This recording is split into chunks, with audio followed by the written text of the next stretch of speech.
I have told this story twice in my life. The first time was in a deposition room on Farpoint Station, 11 months after the event, to a board of inquiry that wanted dates and sensor readings and chain of command attestations. I gave them all of those things. I was 23 years old and still learning how to keep my voice flat when I described what I had seen, which is a skill that takes longer to acquire than anyone tells you when they hand you your commission. The second time is now. I am 51 years old. The Board of Inquiry has been declassified for 6 years.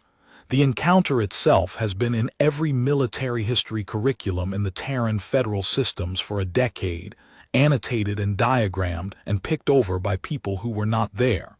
They get the facts right. They get the sequence right. The sensor logs are what they are. A record does not lie about what it recorded. But I have read those accounts, all of them, and none of them gets the feeling right. None of them explains what it felt like to watch the Hegemon's classification fleet go still, and none of them has ever once asked the question that has stayed with me for 28 years. They were not afraid of us. That is the part no one understood. That is the part I am going to try to explain. The TFSN Varennes was a wedge-class destroyer, designation DW-441, hull length 419 meters at full extension. She was 9 years in service when I reported aboard as a freshly commissioned ensign, which meant her hull plating carried the particular kind of weathering that only operational ships earn, not the controlled oxidation of a training vessel kept in a maintenance dock, but genuine soot from drive burns in dirty space, genuine scoring along the ventral armor from a debris field transit in the Sural corridor 2 years before I joined. Genuine discoloration around gun emplacement 7 from an overheat incident during a live-fire exercise that the chief petty officer in my watch section described with the careful understatement of someone who had personally cleaned up after it. She was a used ship. She looked like one. I loved her for it, the way young officers always love the first ship that makes them feel like the commission means something. My assignment was secondary sensor post, main corridor watch, supplementary to the primary sensor suite on the bridge. In practice, this meant I sat at a console in a compartment 8 meters below the bridge, watching the same feeds the bridge officers watched but filtered through a secondary processing node, and I flagged anything that changed. On a ship running a low-power contact profile, in a region of space where nothing was supposed to change, this was approximately as eventful as watching water freeze. For the first 3 days I convinced myself it was a test of discipline. For the next 4 days I was simply bored. By day 8 I had stopped calling it anything and simply did the job. The secondary sensor compartment was a small space by any standard, 4 consoles arranged in a shallow arc. 3 of them occupied during my watch by Petty Officer 2nd Class Demi-Corps on long-range passive, Specialist Wen Ibarra on hull chemistry analysis, and myself on the integrated feed. The 4th console was the reserve station, unstaffed except during drills, its screen showing the default wallpaper of a Terran Federal Systems wedge destroyer in formation that someone had set as the default years ago, and no one had ever changed. I looked at that wallpaper a great deal during the first 11 days. It showed the ship in a way I was not able to see it from inside. The full hull, the sweep of the wedge profile, the way the weapon emplacements sat in their recessed housings along the dorsal surface, the way the engine nacelles extended back from the main body with the particular purposeful geometry of something designed to project rather than to carry. Looking at it was a way of reminding myself where I was and what the ship actually was, because from inside a secondary sensor compartment running a minimal power profile, it was easy to forget. Specialist Ibarra had been assigned hull chemistry analysis because she was the junior member of the watch, which meant she had the most boring task. Hull chemistry analysis on a low-profile deployment was largely a matter of watching baseline signatures stay baseline. She handled this by keeping a notebook, an actual paper notebook, the kind that had to be ordered from a supply manifest as a non-standard personal item, in which she wrote observations in a very small hand. I do not know what she wrote in it. She never showed it to anyone. But the act of writing it seemed to stabilize something in her, the way certain habits stabilize people who are doing things that require patience they have not yet fully developed. I recognized it because I had my own version of it. I kept my maintenance log in handwriting rather than typing it, for no reason I could have explained, and the physical act of writing kept the boredom from becoming restlessness. Petty Officer Corps was different. Corps had been through 3 prior contact deployments, which was unusual for someone at her rank, and she had developed a relationship with boredom that I can only describe as professional. She did not manage boredom or resist it or fill it. She simply inhabited it, the way certain kinds of experienced personnel inhabit any condition they cannot change, without complaint and without drama, until the condition changed on its own. I learned a great deal from watching her during those 11 days. I learned that patience is not the absence of restlessness, but the decision to keep working anyway. I did not have the language for that at 23, but I had the observation, and the observation stayed with me.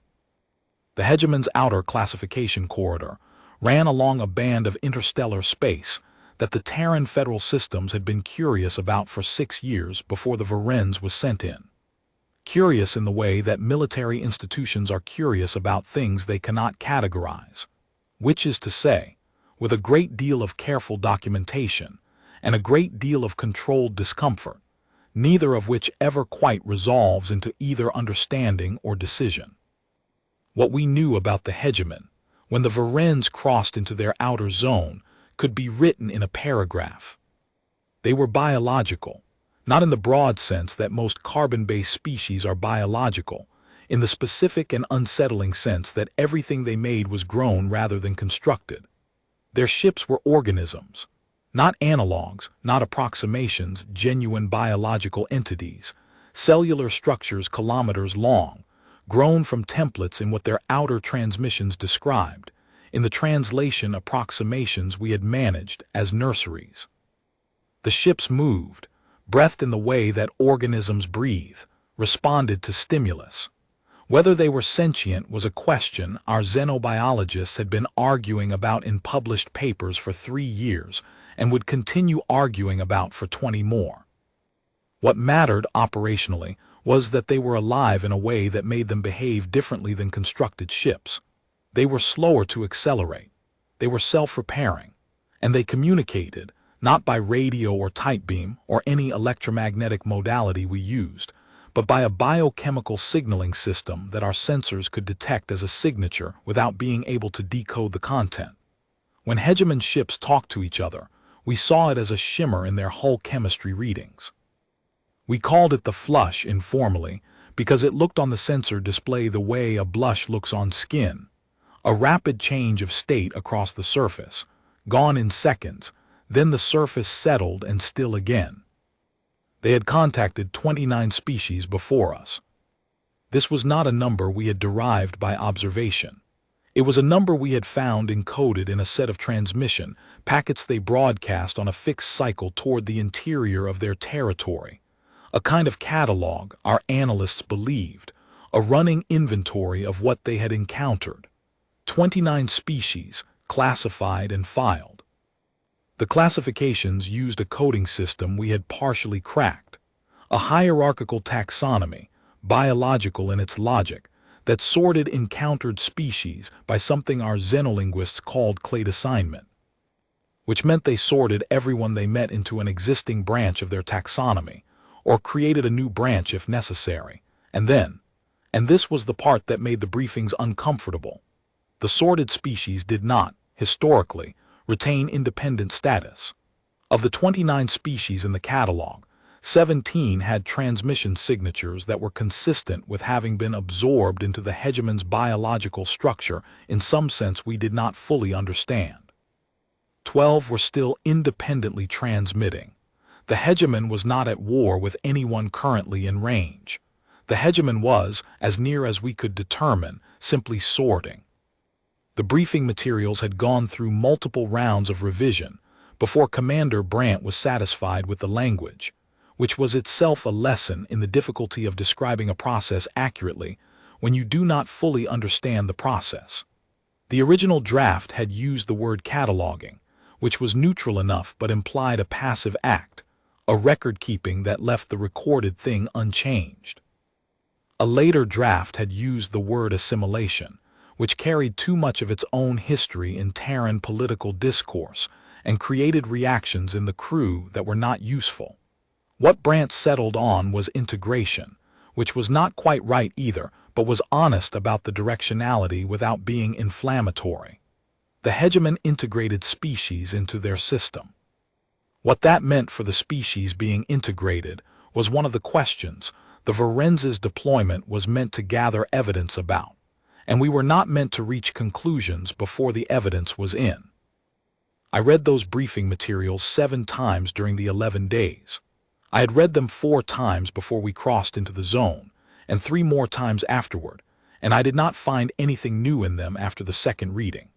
What the repeated reading gave me was not information but something else, a settled quality in the face of the unknown that is not the same as confidence, because confidence implies a belief that you know how things will go, and I did not know how things would go. It was more like the process of drawing a map of the territory you are about to cross and accepting that the map is incomplete, but knowing the incompleteness, knowing where the blank spaces are and what shape they are, is better than having no map at all. The Varennes had been sent in running quiet. Not silent, total emission silence would have been its own kind of signal, but minimal, low-power drive, standard navigation lighting, a contact profile power signature that the mission planners had calibrated to read as a small, unremarkable vessel of indeterminate type. The intent was observation. We would see how the Hegemon responded to a first contact with something it had no prior record of, and we would learn from the response before committing to anything more formal. Commander Yale Brandt, the Varennes' commanding officer, had described this to the department heads in the first shipboard briefing as presenting the minimum viable surface area until we understood what we were dealing with. This seemed sensible to me at the time. It seemed sensible to most of us. It had a logic to it that felt like good doctrine. What we had not fully reckoned with was that the Hegemon's classification process was not passive. It was not the way a researcher watches a subject from a distance and takes notes.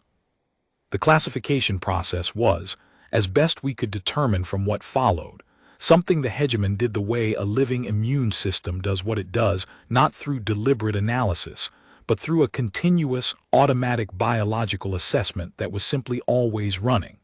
They saw us with everything they had, all the time, from the moment we entered their zone. They were not building a file on us. They were becoming calibrated to us. There is a difference, and I did not understand it until it was too late to matter. On day 3, one of the Hegemon's classification vessels took up a position 8,000 kilometers off our port bow and stayed there. It was not threatening. It was not hailing us. It was, as far as our instruments could determine, simply present.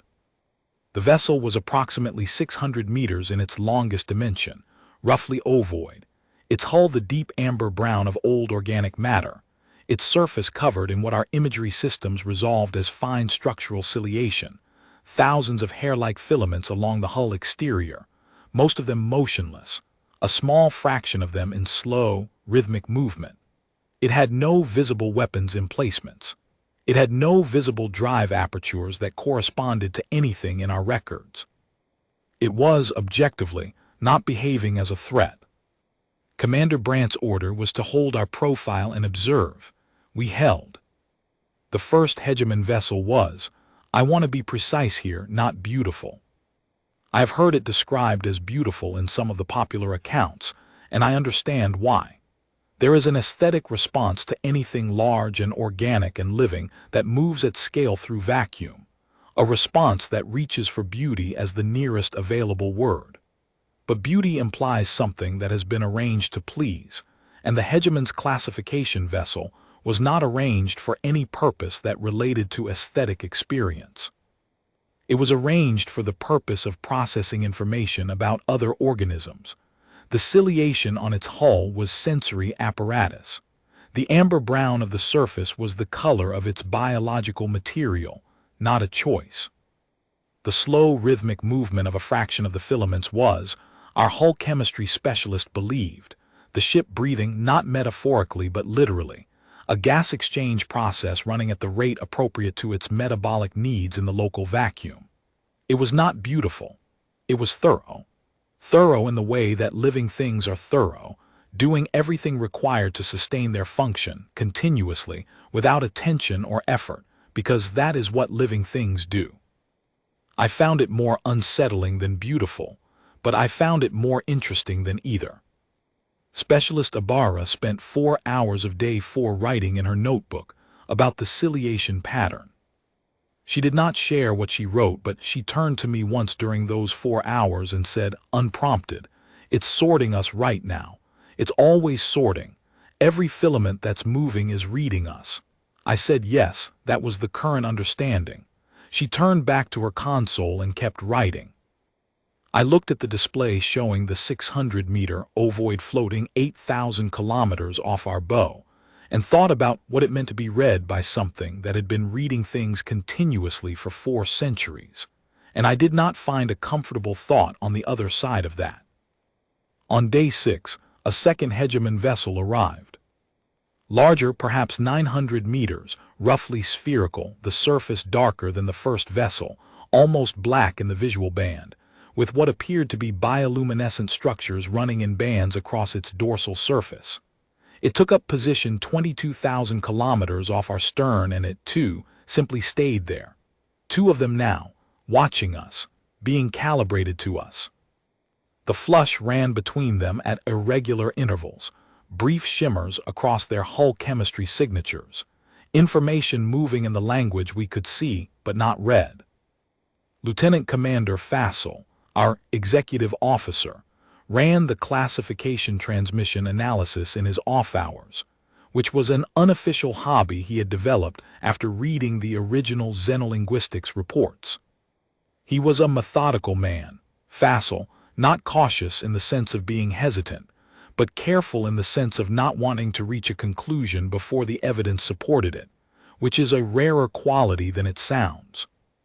He had printed the xenolinguistics reports onto actual paper and annotated them by hand, the same way Ibarra kept her notebook, and during quiet periods he could be found at the small table in the secondary sensor compartment, reading through the annotations he had already made and adding new ones in the margins, a practice that gave the paper reports a gradually increasing density of commentary that told its own kind of story about how the deployment was developing.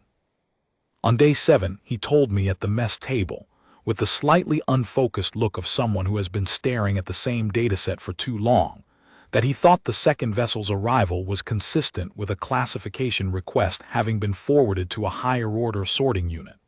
The first vessel had done its initial scan and found something it wanted a second opinion on. This was, he said, either very good news or very bad news, and he could not yet determine which. I asked what the difference was. He said, "Very good news means they found a slot for us, but they want to confirm it, which means the process is working normally and we are going to be filed and the filing will be stable. Very bad news means they found something in us that doesn't fit any slot they currently have, and they're requesting additional processing capacity." I asked what happens if it's very bad news. He said he didn't know, and that the briefing materials didn't cover it, and that this was itself information worth noting.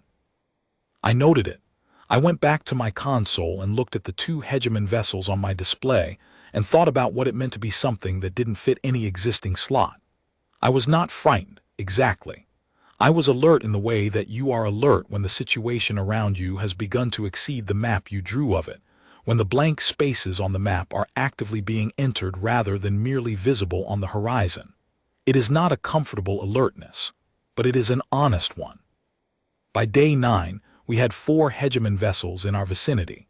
The 4th was the largest, roughly 2 kilometers along its primary axis, a flattened ellipsoid, its surface carrying structures we had no analog for, what appeared to be articulated appendages along its ventral surface, each one perhaps 30 meters in length, moving with the slow deliberateness of something that has not needed to hurry in a very long time.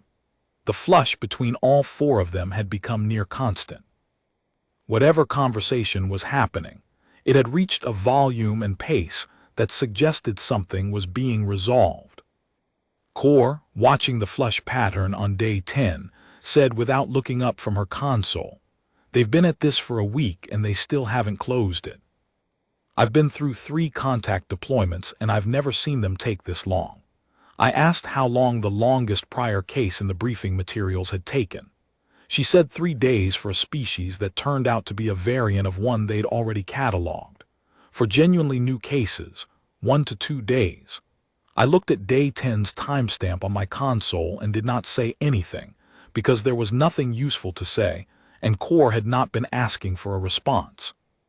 She had been noting something, out loud, in the way that experienced personnel note things, putting the observation into words so that it existed somewhere outside their own head, where it could be examined without having to reach back into themselves every time they wanted to look at it.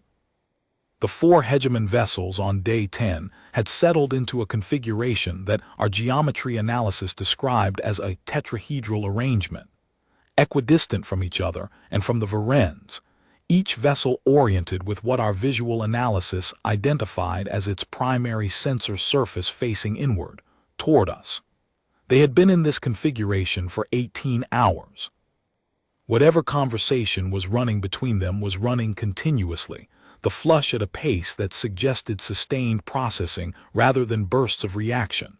Something was being worked out. The working out was taking longer than anything in their prior record.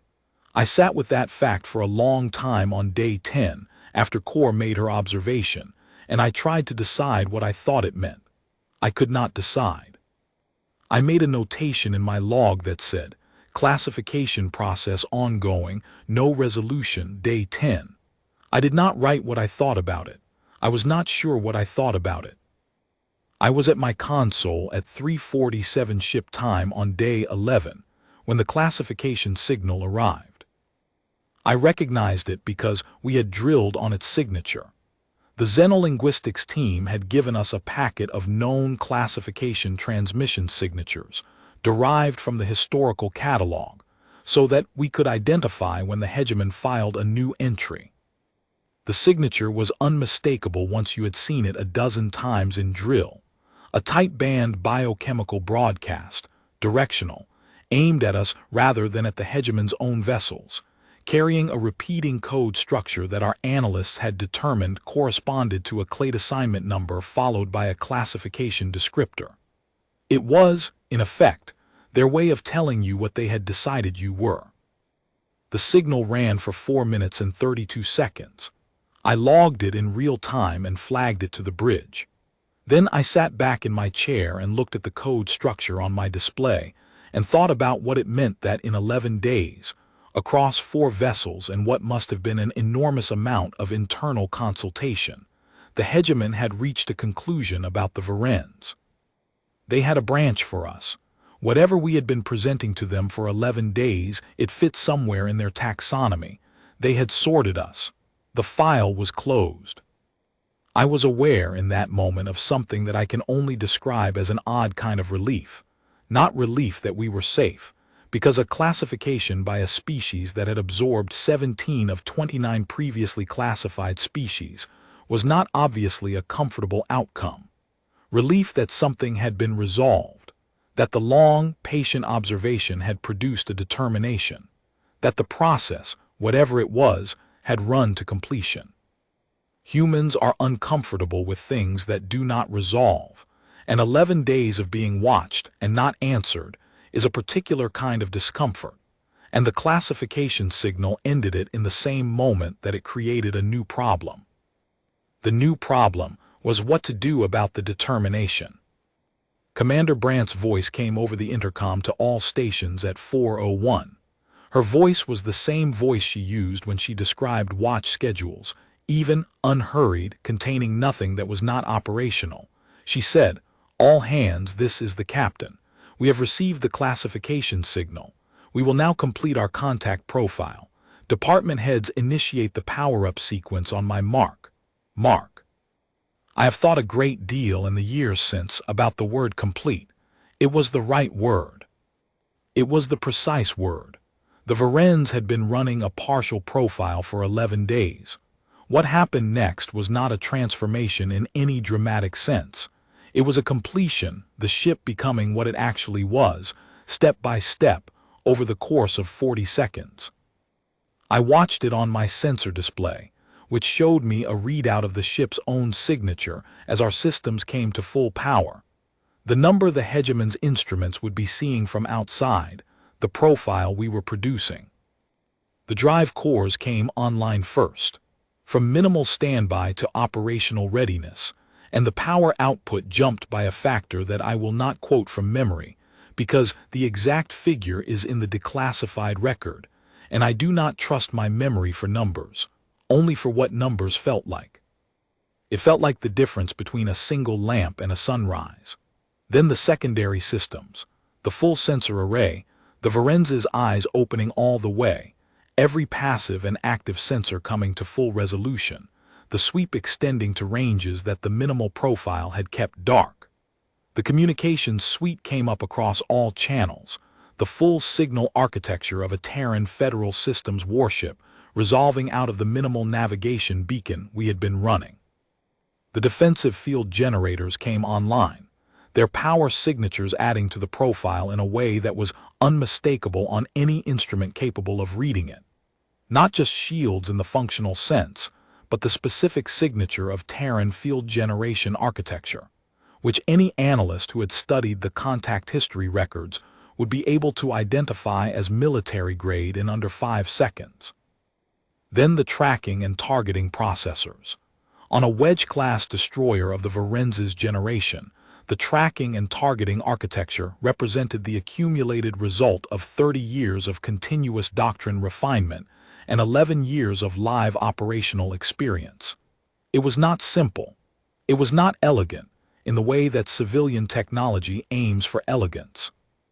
It was comprehensive, capable of tracking, characterizing, and producing engagement solutions for multiple simultaneous contacts across the full sphere of the ship's sensor range, with redundancy built into every system and subroutines that had been developed, tested, revised, and tested again through operational use in conditions that mattered. When it came online, it produced a signature that was, in the sensor vocabulary available to the Hegemon, the equivalent of a very large number of specific, pointed questions, all directed outward simultaneously. Then the weapons, not armed, not targeted, but online, the gun emplacements cycling from dormant to ready, their power signatures now visible on any sensor suite within operational range. Gun emplacement 7 came online last, half a second behind the others, which it always did because the overheat incident had left a diagnostic cycle running that added the delay, and which the maintenance team had been unable to eliminate without pulling the entire emplacement for a depot-level refit that had never been scheduled. The delay had been logged and accepted as a known variance. It came online half a second late, as it always did. The Varennes did not mind. Neither did I. All of this in 40 seconds. There is a moment, in certain kinds of physical experience, when you realize that what you thought you were looking at was not the thing itself, but a preliminary version of the thing. I have had this experience twice in my life. The first time I was 14 years old and I saw an oceanic storm from the shore of a coast I was visiting, and I thought I understood what a large storm was until the storm that I had seen turned out to be the outer edge of a system I had not yet seen the interior of. The second time was at 4:01 on day 11 aboard the Varennes, watching the Hegemon sensor returns on my secondary display. The readings they were getting from us change. I say change. What I mean is, the Varennes' contact profile, the carefully calibrated minimal surface area we had been presenting for 11 days, was replaced in 40 seconds by the actual Varennes, and the actual Varennes was not a small, unremarkable vessel of indeterminate type. She was a 419-meter wedge of engineered destruction, carrying the drive output of a capital-class system, the sensor architecture of a fleet asset, the weapons load of an operational warship, and the specific, legible history of a ship that had been built and crewed and used in the particular way that Terran Federal System ships were built and crewed and used, which is to say, to project force at range across interstellar distances, to sustain that projection under conditions of active opposition, and to do both things simultaneously for as long as the mission required. The Hegemon had filed us as something that fit in their taxonomy. In 40 seconds, the thing they had filed was replaced by what we actually were. I watched the flush run through the 4 Hegemon vessels and felt, for the first time in 11 days, something change in the quality of the silence. The flush is a biochemical signal. As I said, we could see it but not read it. What I could read was the rate. In the 11 days prior, the flush between the Hegemon vessels had run at intervals that varied between 40 seconds and several minutes. The rhythms of deliberation, of consultation, of analysis being done at the pace of an organism processing new information carefully. In the 10 seconds following our power-up completion, the flush ran 17 times. I counted, because I was watching my display, and counting was what my hands needed to do while the rest of me was occupied with understanding what I was seeing. 17 flushes in 10 seconds, the biological equivalent, I thought then, of shouting. Ibarra said from her console, 17 in 10 seconds. She had been counting too. Cor said nothing. She was watching her long-range passive display with the focused stillness she brought to things she had not encountered before, which was its own kind of information, 3 deployments, and she had gone still.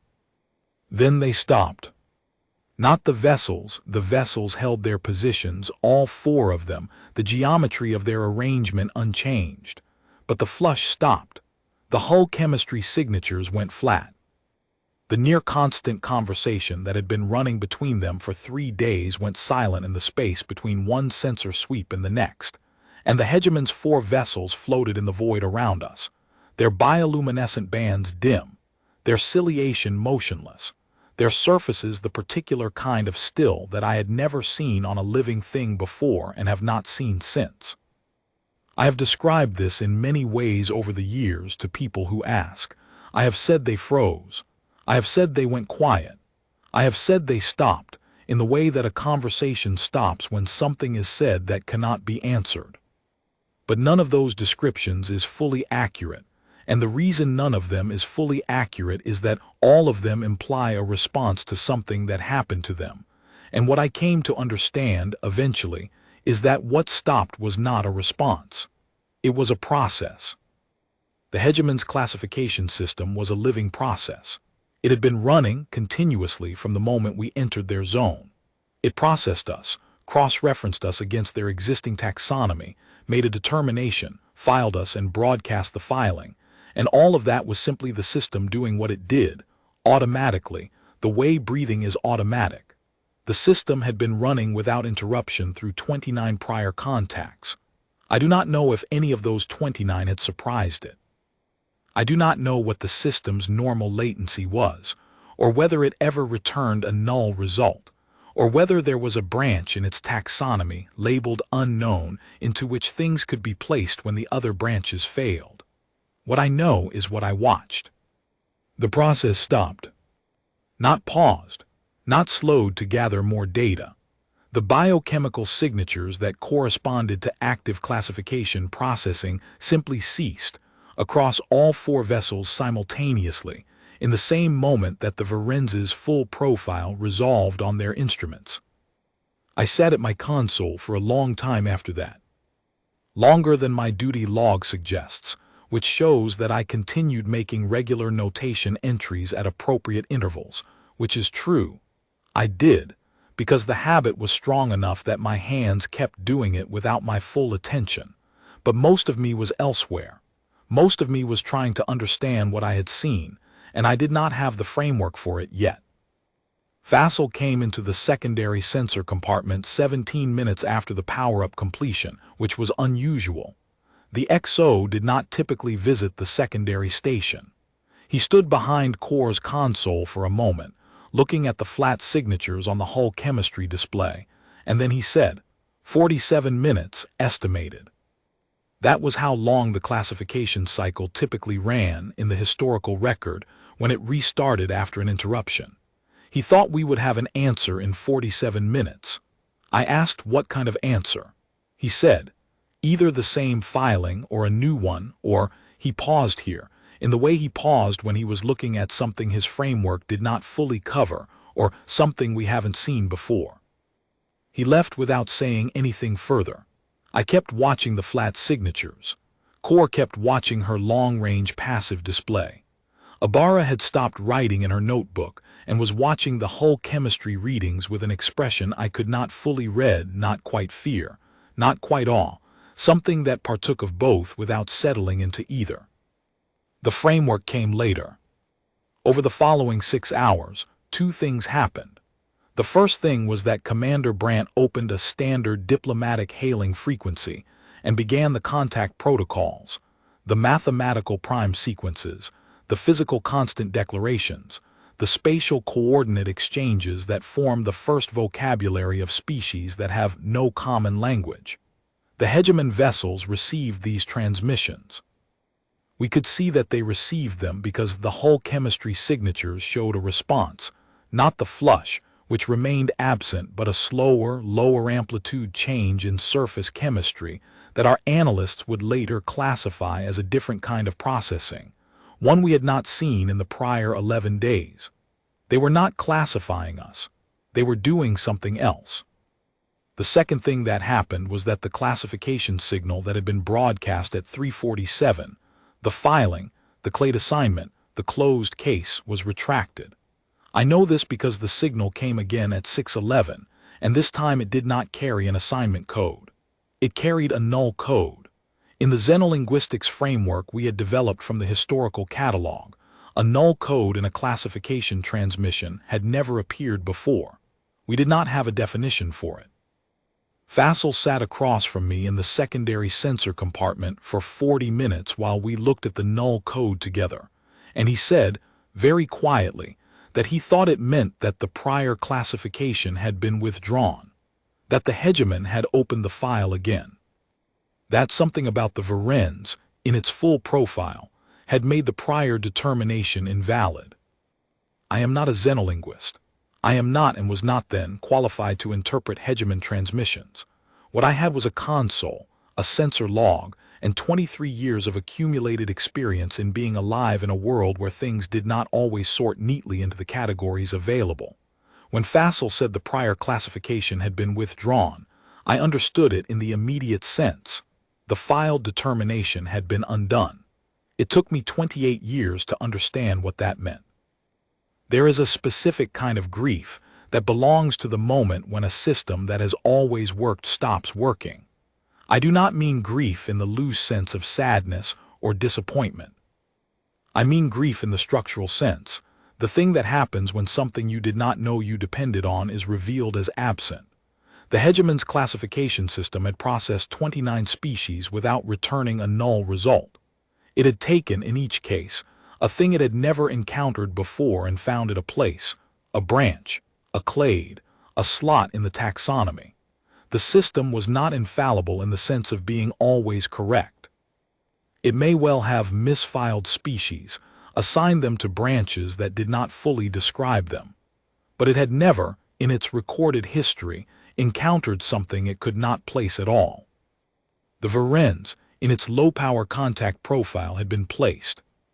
The filing had taken 11 days and required 4 vessels and a volume of internal consultation unprecedented in our observation record, but it had been done. Something about the minimal version of us fit somewhere in the taxonomy. Then the full version of us appeared, and the file was opened again. I have thought about what that version of us looked like to a biological taxonomy built around 29 prior data points. I have thought about it the way you think about things you cannot resolve, returning to them at intervals, finding them unchanged, carrying them with you. A wedge-class destroyer of the Terran federal systems, in full operational readiness, does not look like anything that grew. It does not look like anything that evolved. It has the particular look of something that was designed by a species that had spent several centuries being very deliberate about what they wanted warships to be, and then built with the specific intention that it should do what it was designed to do as completely as possible. The gun emplacements do not occur in nature. The drive geometries do not occur in nature.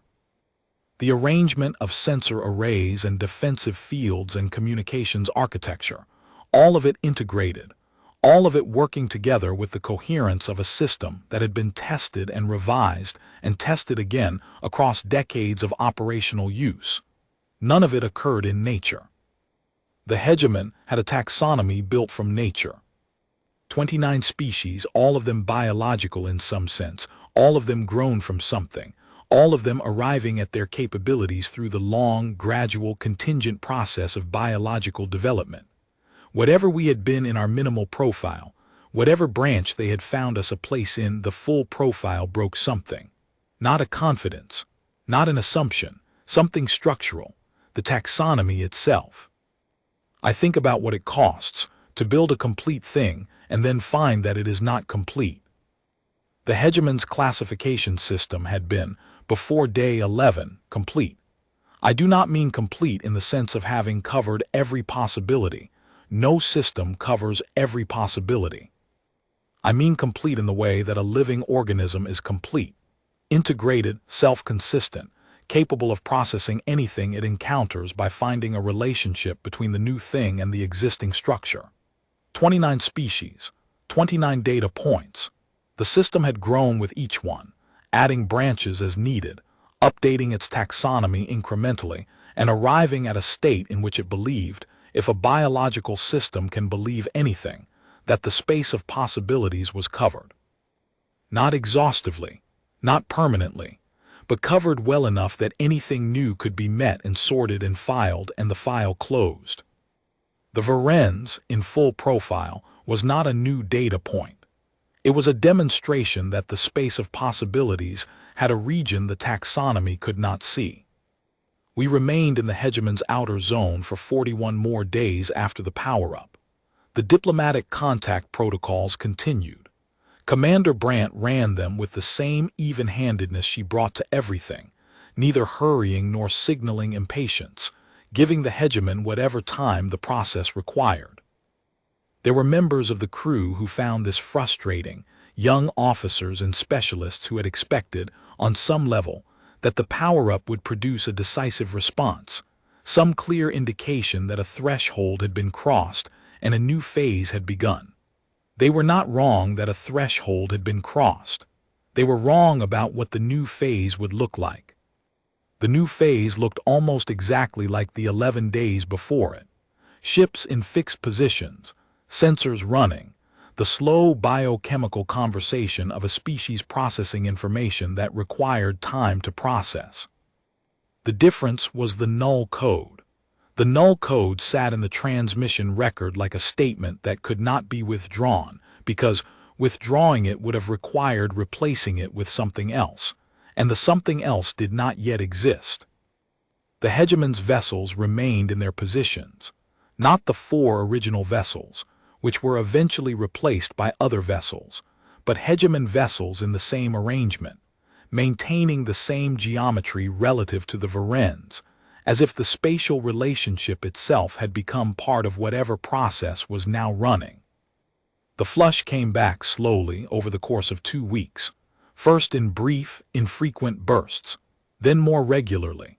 Then, in the final 2 weeks, at approximately the pace it had run during the initial classification phase, which Fassel interpreted cautiously as the Hegemon attempting a reclassification from the beginning, starting over with the full profile as the baseline rather than the minimal profile.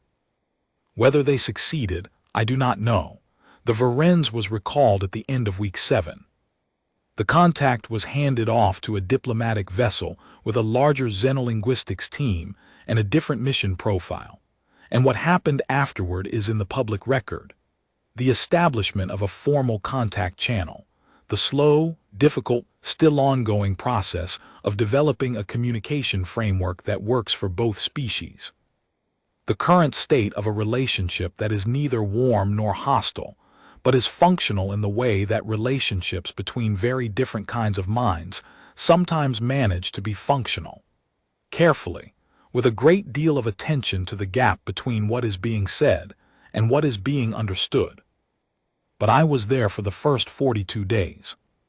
And I have carried the thing I understood on day 11 for 28 years, and I want to try to say it clearly, because I do not think the official accounts have said it, and I think it is worth saying.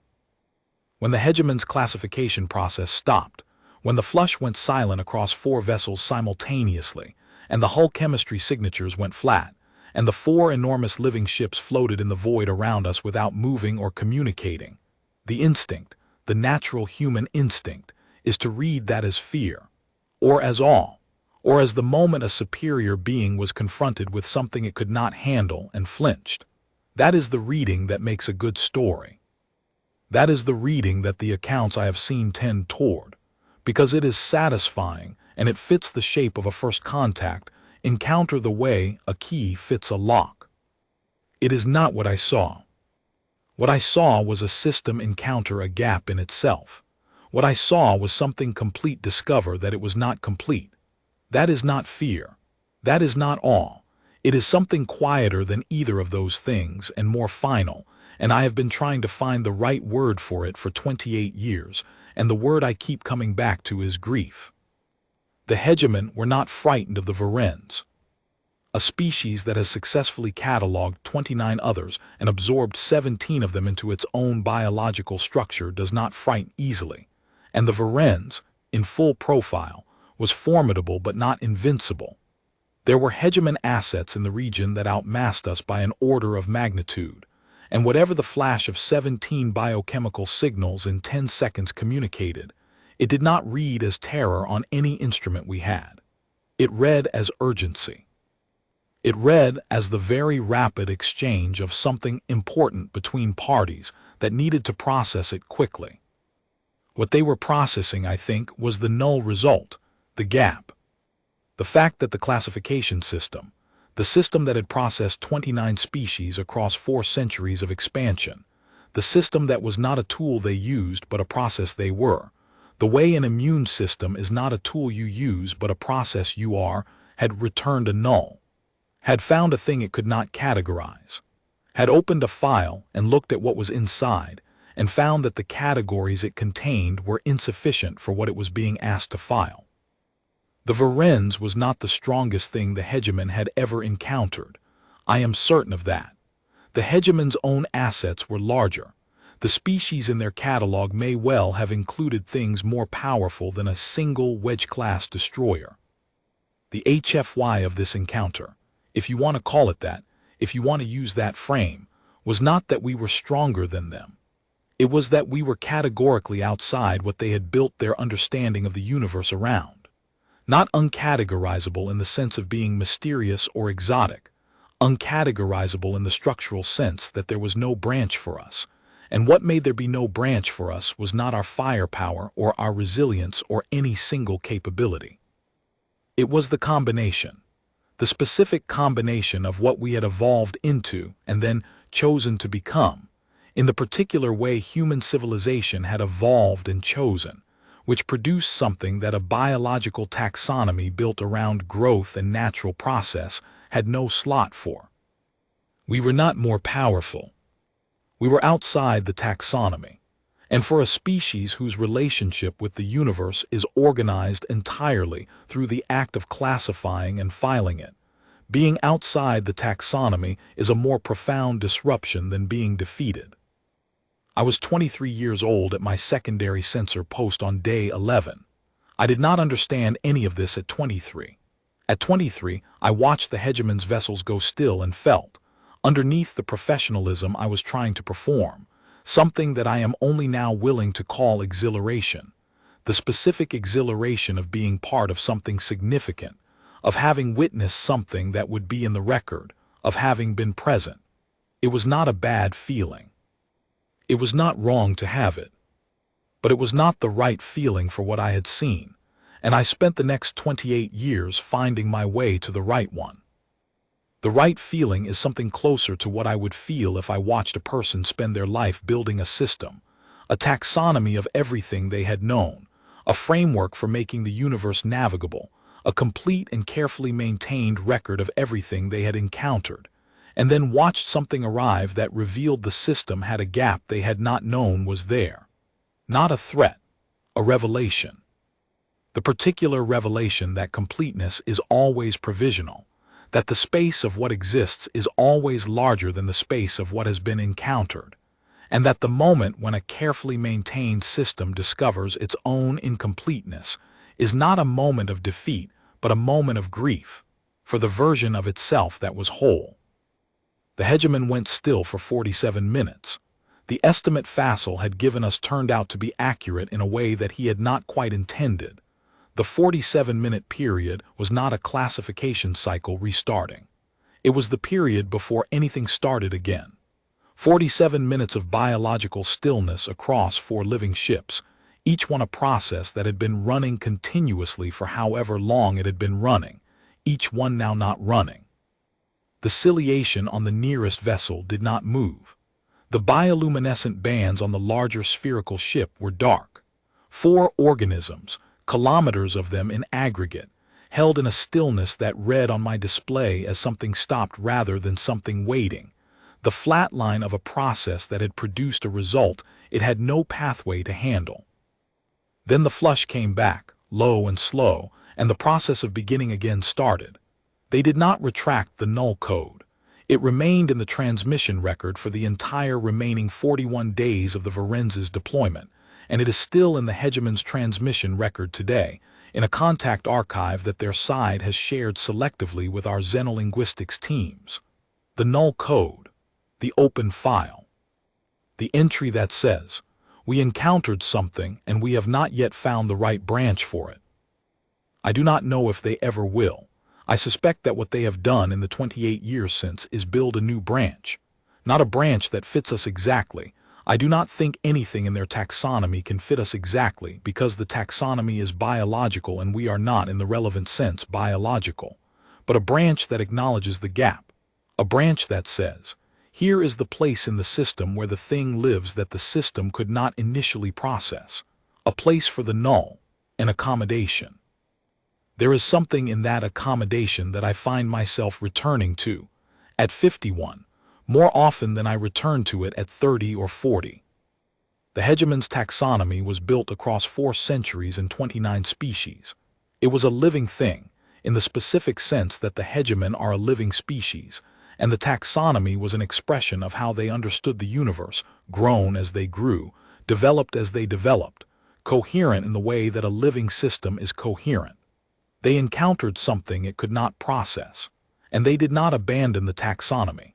They did not decide that classification was no longer valid.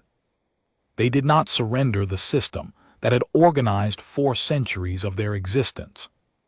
They opened the file again and started over, and they built a new branch, and they put us in it. That is what I saw on day 11. That is what took me 28 years to understand.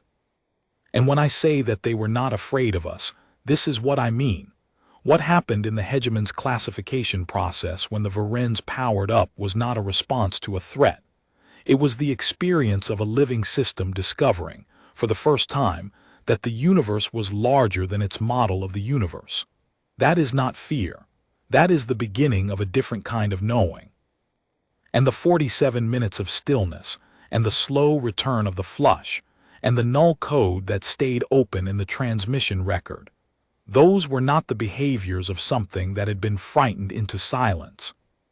They were the behaviors of something that had encountered grief and had decided, carefully and without rushing, to continue anyway. I was there, I watched it happen. And I want the record to say, clearly, that what broke in the Hegemon that day was not their confidence. It was their sense of completion. And that is a different thing, and harder to recover from and more worth understanding. The Varennes was recalled on a morning in late October by the ship's calendar, which had been running on standard Terran time throughout the deployment, and which meant very little in the void between stars, but which gave the crew a shared reference point, a way of knowing where they were in the day, and therefore in themselves. I stood at my console for the last time during the transit out of the Hegemon's outer zone, watching the 4 vessels, a different 4 now. The original classification quartet replaced sometime in week 5 by 4 others of similar type, maintain their geometry relative to us. They did not follow. They did not hail. They held their positions as the Varennes brought her drive to full power for the transit, and they watched us go the way they had watched us since the first one arrived on day 3, with the patient, calibrated attention of organisms that process the world by accumulating data and cross-referencing it against what they already knew. Ibarra had her notebook open on her console, and she was writing in it again, for the first time in several days. Cor was watching the long-range passive display with the settled look of someone who has been watching it long enough that the watching itself has become a form of knowledge. I did not ask either of them what they were thinking. It did not seem necessary. We had all been in the same compartment for 42 days, and we had watched the same things, and what we had made of them was our own business now, to carry with us in whatever form it had taken in each of us. I raised one hand, once briefly, in the direction of my display screen, a gesture that no sensor in the Hegemon fleet could have detected, a gesture that meant nothing in any communication system I knew of, including my own. I do not know why I made it. I have thought about it many times since, and I have not arrived at a satisfying explanation, only the observation that it felt necessary, that there was something about those 42 days, and the thing I had seen happen that required a gesture, however invisible, however private, however inadequate. We cleared the Hegemon's outer zone on a heading back toward Terran federal space, and the stars were the same stars they had been when we arrived, and the void was the same void, and I sat at my console with the sensor logs running and thought about null codes and open files, and the 47 minutes of stillness that I would spend the rest of my life trying to understand. I think I understand it now. I am not certain, but I am as certain as I expect to become. The Varennes was recalled. The contact was handed on. The taxonomy was given a new branch. And somewhere in the Hegemon's living archive, there is an entry without a closed notation, a file still open, still in process, waiting for the branch to be finished, waiting for the classification to be complete. 28 years later, I hope it never is. I hope the branch stays open. Not because I wish the Hegemon difficulty, I do not. And the 28 years of careful, difficult, functional contact that has followed suggests they are managing the difficulty with the same patient thoroughness they bring to everything. I hope it stays open because an open file is an honest one, because a taxonomy with a gap in it is a more accurate taxonomy than one without, because the universe does not sort neatly into the categories available, and the right response to that fact is not to force the sort, but to build a better taxonomy and to keep building it, and to never mistake the current version for the final one. The Hegemon understood that on day 11 of our contact. I understood it 28 years later. I am not sure which of us took longer. I stood watch. I logged the readings. I watched a living system discover that it was not complete, and I watched it decide to continue. That is what first contact taught us, both of us. I think that is worth remembering.